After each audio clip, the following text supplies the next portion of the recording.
সন্তোষ trophy জয়ী বাংলা দলকে সংবর্ধনা দিল চেতলা অগ্রণী ক্লাব। রুবি হাঁসদা সহ সব ফুটবলারদের সংবর্ধনা দিলেন রাজ্যের পুরমন্ত্রী ফিরহাদ হাকিম। উপস্থিত ছিলেন আইএফএ সচিব অনির্বাণ দত্ত। সন্তোষ ফুটবলারদের অভিনন্দন দেওয়ার পাশাপাশি মুখ্যমন্ত্রীকে ধন্যবাদ জ্ঞাপন করেন সন্তোষজয়ী কোচ সঞ্জয় সেন।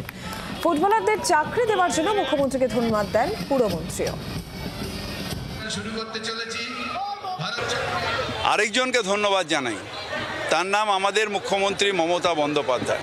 যখন মমতা বন্দ্যোপাধ্যায়ের সাথে দেখা করে সঞ্জয় বেরোচ্ছিল, সেকেন্ড হুগলি ব্রিজে একটু কানেকশান লাগছিল না, যেই ব্রিজটা পার হলো সঞ্জয় আমাকে ফোন করল। আমি যদি চান্স পাই বলার, তাহলে বলবো বাংলার এই গরিব ছেলেগুলো যারা বিভিন্ন জেলার থেকে আসছে, তাদের একটা পার্মানেন্ট কিছু ব্যবস্থা করে দিন।